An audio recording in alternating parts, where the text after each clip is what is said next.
Today I will teach you the next part of chapter 1, page number 22, disease of crop plants. देखिए बेटा, आज की हमारी heading है डिजीज ऑफ क्रॉप प्लांट। क्या आपकी आज की ये हेडिंग है, क्या क्रॉप प्लांट्स की डिजीज जो है इनके बारे में हम पढ़ेंगे कि कौन कौन सी डिजीज होती है, कैसे होती है और किसके थ्रू वो फैलती है, और वो अगर डिजीज फैलती है तो हमें क्या करना चाहिए। Our environment contain a variety of pathogens. When they get favorable condition for their growth and propagation, they spread and infest the crop plant, causing disease. Depending upon their mode of occurrence, crop disease are of the following format. देखिए, हमारे environment में बहुत सारे pathogens होते हैं, जैसे उन्हें favourable condition मिलती है वो ग्रो कर जाते हैं। वो ग्रो करेंगे तो क्या करेंगे बेटा, डिजीज फैलाएंगे। तो इस पैराग्राफ में हम पढ़ेंगे कि कौन कौन सी डिजीज हैं जो आपकी स्प्रेड होती हैं। नंबर 1 है सीड बोर्न डिजीज, सेकंड है सॉइल बोर्न डिजीज, थर्ड है एयर बोर्न डिजीज, फोर्थ है आपकी वाटर बोर्न डिजीज। नंबर 1 है आपकी seed borne disease. This disease spread through seed. ये बीमारी जो है आपकी फसल में किसके थ्रू फैलती है, आपकी सीड के थ्रू। किसके थ्रू फैलती है बेटा, सीड के थ्रू। इसका एग्जाम्पल है एरगोट ऑफ बाजरा और pearl millet, leaf spot of rice, loose smut of wheat, red rot of sugar cane, all are caused by fungi.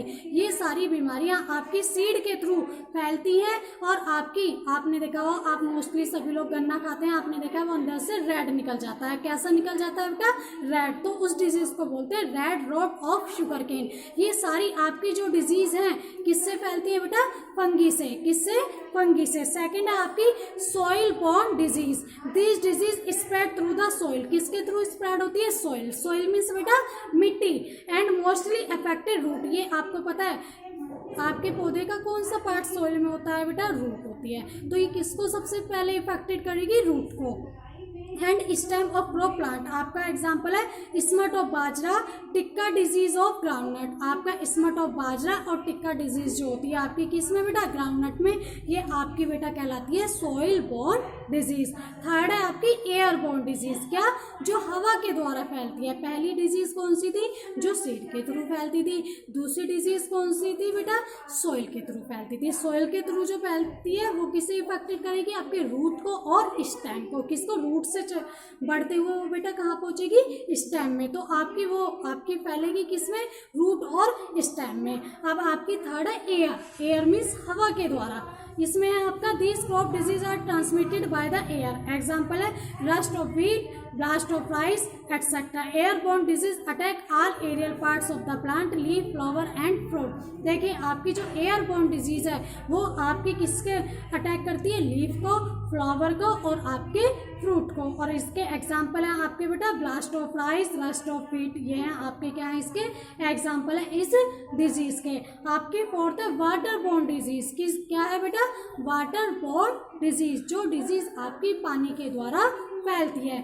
ठीक है। Pathogens of this crop disease are transmitted by the water. इस disease के जो pathogens है वो किसके through transmit होते हैं बेटा, वाटर के थ्रू। और इसका एग्जांपल है आपका बैक्टीरियल ब्लाइट ऑफ राइस। क्या, bacterial blight of rice.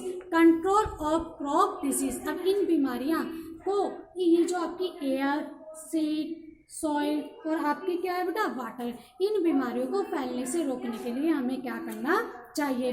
All the seed borne and soil borne disease can be control by treating the seed और सॉइल। देखिए, जो सीड और सॉइल से फैलने वाली बीमारियां हैं उन्हें हमें ट्रीट करना पड़ेगा, सॉइल को और सीड को। Air borne disease are control by, आपने देखा किसान क्या करते हैं, जो एयर बोर्न डिजीज है स्प्रे करते हैं, किसका, केमिकल्स का, जिसकी वजह से आपकी एयर बोर्न डिजीज जो है वो रुक जाती हैं। ठीक है बेटा। इसके बाद है spraying fungicide solution on infested part. Disease of the major crop and their control measure. ये आपकी टेबल है जिसमें आपके ब्लास्ट, रस्ट, ये आपके दिए गए हैं पैथोजेंस, सिम्टम्स और कंट्रोल। इसे आप पढ़ेंगे। मेनली आपकी जो डिजीज होती है 4 टाइप्स की होती है, सीड, वाटर, एयर एंड आपकी सॉइल। इसके बाद आपकी सेकंड हेडिंग आती है स्टोरेज ऑफ ग्रेन। क्या, स्टोरेज ऑफ ग्रेन।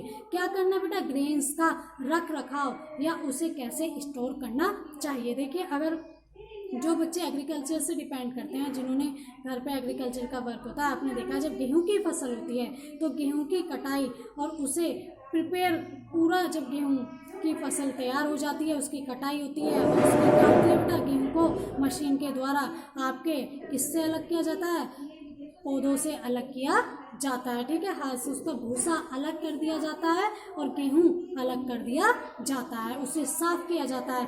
फिर लास्ट में प्रोसेस आता है आपका स्टोरेज। क्या है बेटा, स्टोर करना। आपने देखा है गेहूँ जो है हम घर में किस में रखते हैं, गेहूँ की टंकी में। ऐसा तो नहीं है कि हमने क्या करा, आपकी गेहूँ लिया और वो ऐसे ही वेस्ट हो रहा है। क्या होगा, उस पर आपकी बारिश का पानी आएगा और वो उसे डैमेज कर देगा। तो इसमें आपका बताया गया है कि storage of grain. Most crops are harvested only once a year. देखिए बहुत सी फसल आपकी तैयार होती है, साल में एक बार तैयार होकर उनकी कटाई की जाती है। Thus they are available in plenty during a selective time. For getting seasonal food regularly throughout the year, they are stored in safe storage. देखिए गेहूं की फसल जब आपकी साल में एक बार तैयार होती है तो ये आपको पता है गेहूं डेली आपकी नीड है। हर किसी के घर में गेहूं की, क्या बेटा आपने देखा खाना जो हम रोटियां खाते हैं वो किससे प्रिपेयर की जाती है, गेहूं से, और इसकी ज़रूरत हमें पूरे साल पड़ती है। तो उसके लिए पूरे साल गेहूं को बचाने के लिए हम क्या करते हैं, उसे proper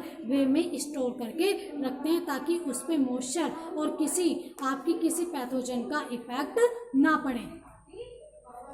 Cerelac are food grain are stored in the following 3 level. Number 1 है एट प्रोड्यूसर, सेकंड है एट ट्रेडर लेवल, ठीक है, एट एफसीआई। देखिए आपका प्रोड्यूसर होता है फार्मर लेवल का। आपने देखा किसान जब अपनी फसल बोता है तो उसकी पूरी मेहनत से केयर करता है, उस पर पेस्टिसाइड छिड़कता है, फिर उसकी टाइम पे क्या करना, सिंचाई करना, उसकी टाइम पे बुआई करना और उसकी कटाई करना। तो ये केयर होती है आपकी किसकी, फार्मर लेवल की। जब आपकी गेहूँ की कटाई हो जाती है उसके बाद फार्मर उसे बोरियों में भर के टाइम से मार्केट में पहुँचाता है। जब तक वो मार्केट में नहीं पहुँचाता उसे प्रॉपर वे में स्टोर कर रखता है। सेकंड है at traders level. This is done by the keeping food grain in gunny bags. आपने देखा गनी बैग्स में क्या होता है बेटा, स्टोर कर दिया जाता है। आपने देखा बहुत जो आपके व्यापारी लोग होते हैं वो क्या गेहूं खरीदते हैं कट्ठा, ठीक है, बहुत गेहूं कितने हजार बोरियां उनके गोदाम में लगी होती हैं, वो उसमें बोरियों में पैक कर उसे स्टोर कर दिया जाता है। एट एफसीआई देखिए कुछ आपका